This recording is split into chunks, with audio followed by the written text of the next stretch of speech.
Yo, what is up, guys? Welcome back. The saga continues. We got more updates today on the Bebe versus Milk drama. If you guys are into that sort of thing, I'll keep reporting on it for a while, so stick around for that.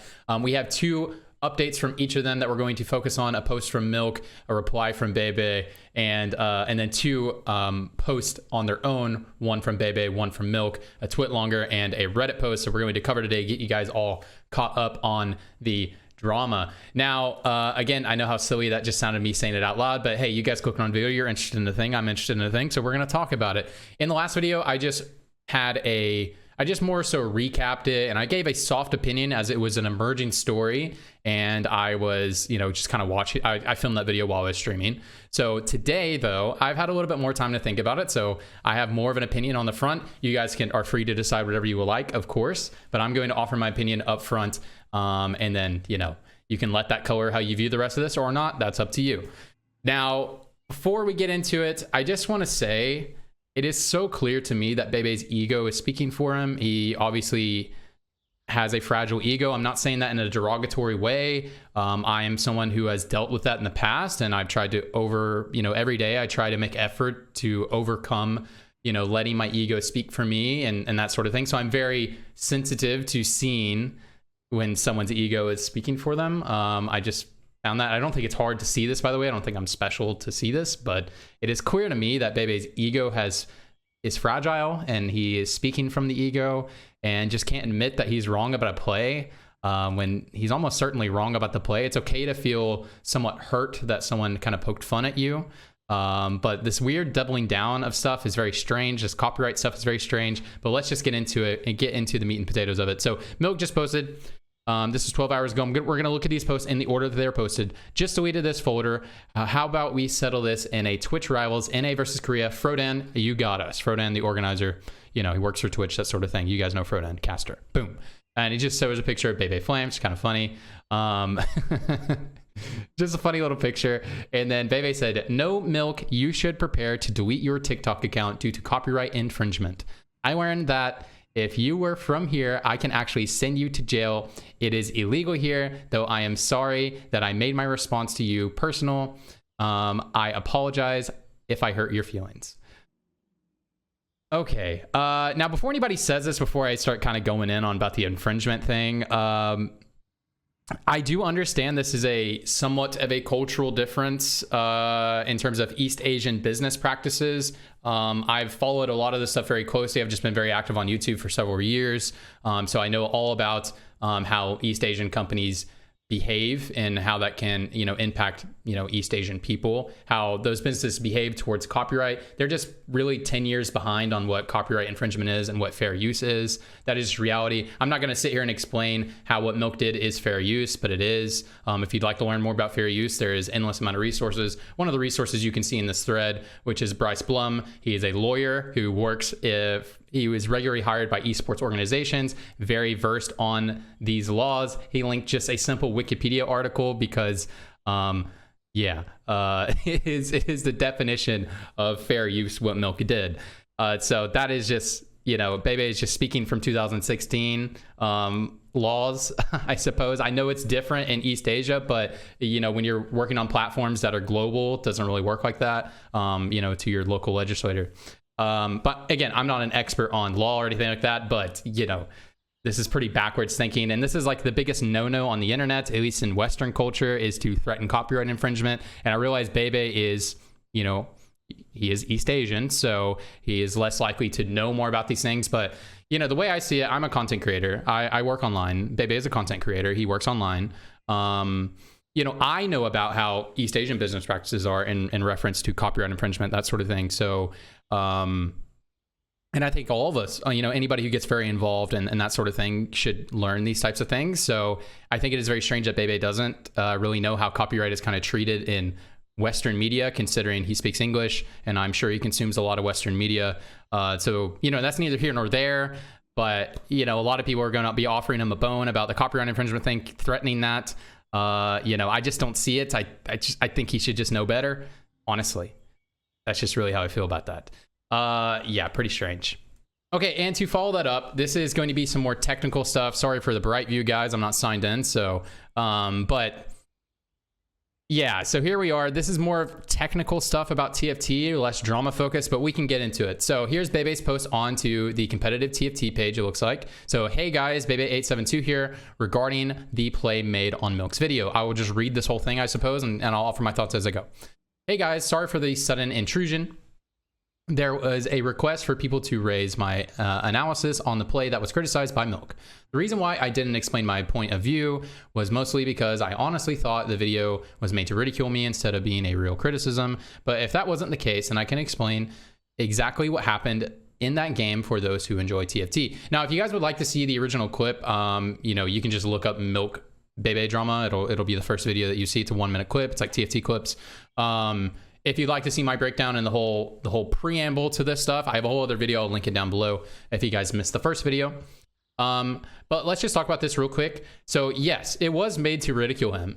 And it was real criticism. What the video was designed to do was to kind of poke the bear. He was kind of poking fun at him, but was using that poking fun to make a teachable moment with some very, very, very valid criticism. And I'd venture to say 99% of high-level TFT players would look at that play and, you know, turn the nameplates off. They look at that play and go, oh yeah, this is a very questionable decision that Bebe made in this situation.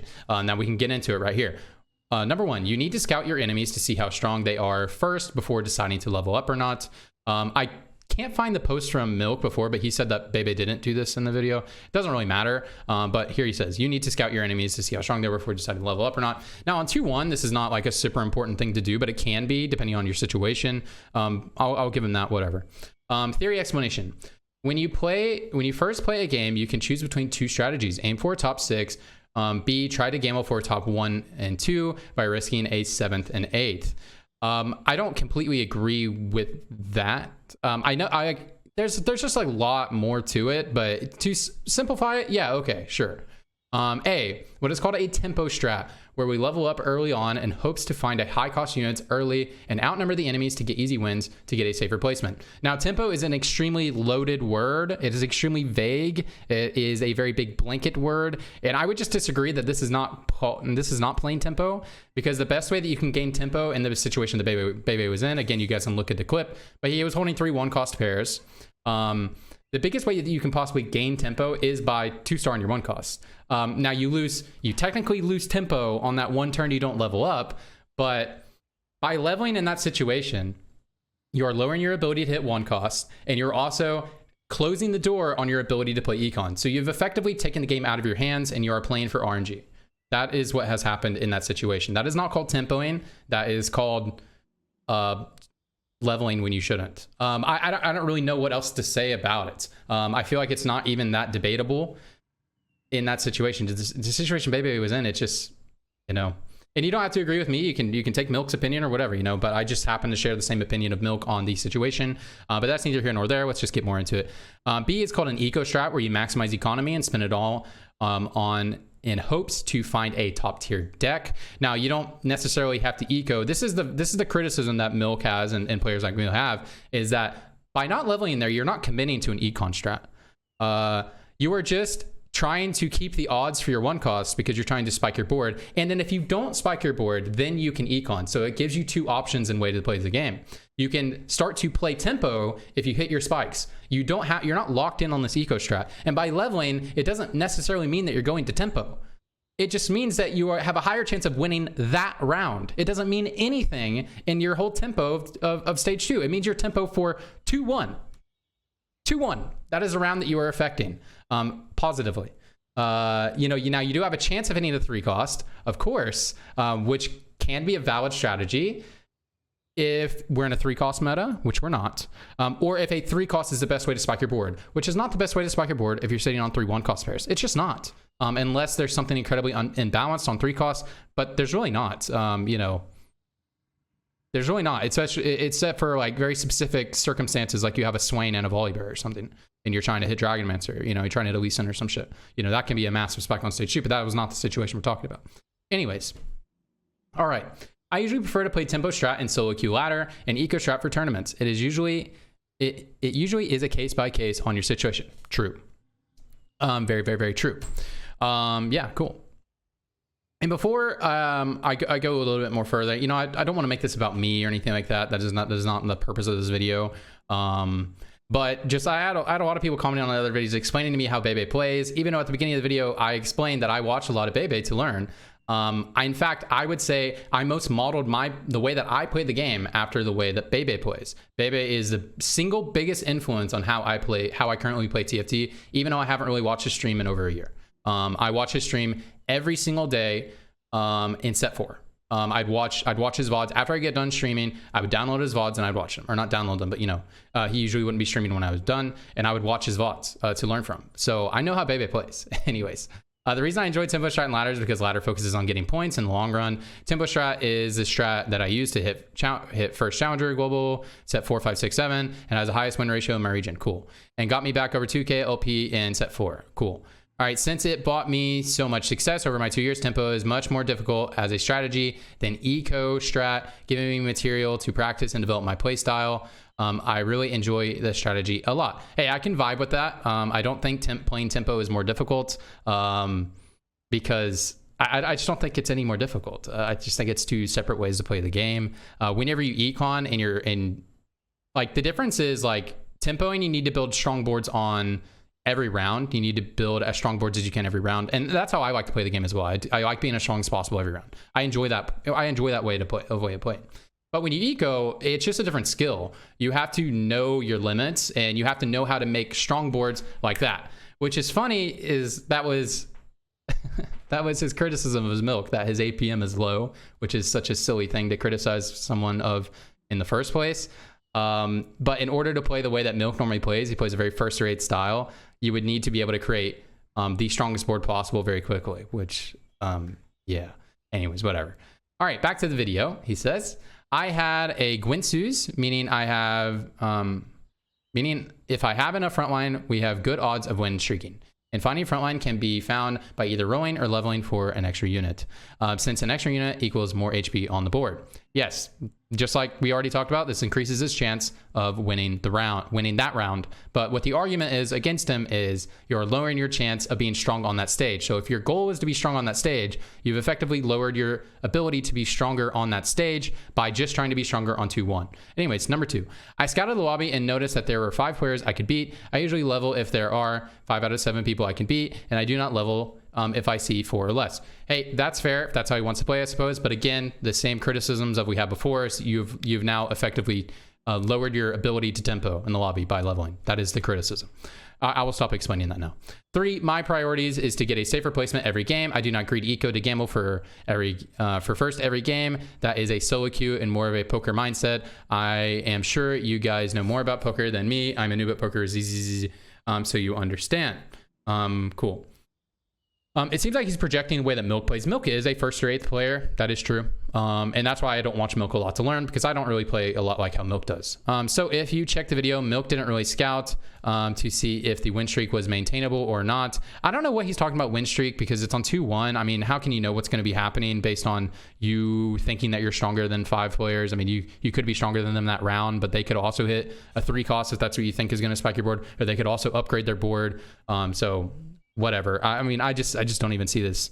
And you really consider my goal, whether I wanted a safe top 6 or gamble strat to first. And again, guys, the argument is you have lowered your ability to first and lowered your ability to top 6. That is our criticism, or at least mine and what I think Milk's is. That's why I didn't really enjoy the criticism too much, since it's not really correct. It's only correct if I was supposed to get gamble for first place no matter what. I just don't know how he's projecting 2-1 into this. I just don't understand. Though I am pretty sure you guys are more annoyed with my attitude, though. I 100% agree. I rage too much and am very childish in many cases. Sorry about that. I am really serious about TFT. I want other players to be seen as people that put just as much effort, just as much or even more effort than League of Legends pros or Valorant pros. So I get frustrated when I see other people take the game as serious as I do, which is the reason why I am childish. Sorry, I'm having trouble reading. I did want TFT pros to be considered as good or even better than other pro genres, but to be honest, raging isn't really going to make that happen or make it better. Sorry about that, guys. This holier than thou attitude is very strange. You can whatever. You can like this or not like it. I think Bebe is being genuine with his motivations, but I don't think he's really seen clearly that it's not really about raging. It's about, you know, I don't even know, guys. You can form your own opinion. It's a complicated subject. It's okay to hate me if you don't like me. That is what streaming is.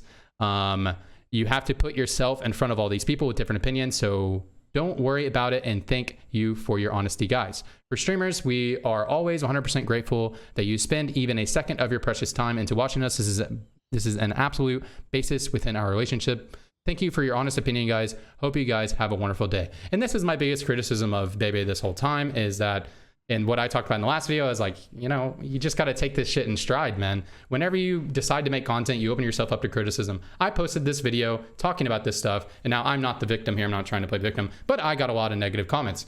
That is just the reality of the business. I used to make League of Legends comments, you know, or League of Legends content. I'd get people telling me to kill myself, that sort of thing. That is just the reality of making content. Again, not trying to victimize myself or anything. I'm just explaining this is what it is. You guys know the deal. And so that's why whenever you react very emotionally to just some, I don't know, I viewed the thing that Milk did as just like giving you a hard time. Like someone's just giving you a hard time. Like if you ever we're in a locker room or whatever, and someone's just giving you a little bit of hard time, or, you know, you're on a team, you're playing sports together, and someone just gives you a little bit of hard time. They just kind of dog on you a little bit.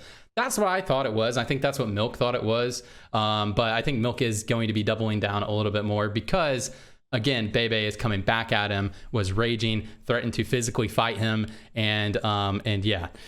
So let's just get into Milk's twit longer. He made this after both of these things were posted. So let's just get into this. All right, regarding TikTok Bebe video. This isn't a post to de-escalate the situation with Bebe. But first off, I would like to say, going forward, I will ask people before using a clip of them in a TikTok. Not because I have to, but because I don't want anyone to feel bad about it. The only TikToks/shorts I watch is fitness ones where they just flame each other on their bad advice and form. So I didn't think this would be a big deal as it wasn't close to that degree. But going forward, I don't want to be that person that spreads negative vibes and make people feel bad. I know he's gonna kind of meme here a little bit. I haven't read this whole post, but I know it's about to get into meme territory. But yeah, this is what I'm talking about. Like, just when you make content online, people are gonna kind of take digs at you. And you can either flow with it, or you can do what Bebe did, and Bebe did what he did. Okay, but actually I was being too nice, and this is how I feel about Bebe. Bebe is a clown that got unlucky at every tournament he has played in, made so many misplays. He made the worst misplays on every single tournament, but just got unlucky with upgrades and losses. He's a joke, man. He's a joke. I've never seen him play well. He wastes gold. He doesn't know what to do, buys wrong units. He sucks. And this was the juicy drama that we were waiting for, guys. He's kind of just like throwing it back. Exactly the same thing that Bebe said, throwing it back right in his face. Bat chest. But on a more serious note, I will try to make less TikToks and comments that make people feel bad, because I don't want to spread negative vibes anymore, and try to be a more positive influence. But Bebe talks too much shit for how bad of a player he is. I remember watching 4 months ago, and people would just link me him reviewing my tournament live and just talking about how much I sucked for an hour. But Bebe is pretty bad and mostly tricks noobs into thinking he is good. Boom. Wow. There he goes. Now, do I agree with this? I mean, you guys can decide what you want to decide. I think Bebe is a good player, but Bebe is just a good player like all the other good players. There's loads of holes in his game, and just like and Milk has loads of holes in his game. But the difference is that Bebe's ego will not allow him to see the holes in his game, or when anyone is, you know, making fun of him and offering valid criticism, he's not able to see it and just says stuff like this, which is the reason why Milk is saying this back. Now, do I have a side? If you guys have been watching this video, you probably think I have Milk's side. I don't particularly have a side. I just side with the one I think is correct, and it's Milk. I think they're both kind of acting a little bit like children, but Bebe is taking this way too seriously. And he is the one who really got into the territory of getting very personal with each other, whereas it just started as some lighthearted jabs. And this was, the way I see it, this was Bebe's opportunity to, repair his image. I feel like this was an opportunity for him to not ego trip, to not do this, to kind of engage with the community, to kind of get with the vibe of what being what an influencer is, whether you like what an influencer is or not. That is what Bebe is. I thought this was a great opportunity for getting involved in that. And honestly, this whole controversy has made me just respect Bebe a lot less. He's someone who can't see past his own ego. I hope he overcomes that at some point. It's very difficult to overcome. And, you know, I'm even still working on it. Sometimes people say things and it hurts my feelings. But you really just got to work past that and learn when to take the, you know, when to hold them, when to fold them, and when to ride the wave, you know, that sort of thing. A bunch of folk sayings. You got to know that shit. Anyways, guys, that's it. That's all the updates I got for you today. You know, like the video if you guys like the video. Comment below if you guys like more like TFT stuff. I talk about TFT all the time. I make guides, VODs, and I talk about news, patch rundowns, drama, all that good stuff. So you guys can follow me here. Follow me on Twitch, twitch.tv/TradingTFT. I'll leave links down below. Anyways, appreciate you guys coming out. Hope you guys all have a wonderful evening and a wonderful morning. See you guys. Bye.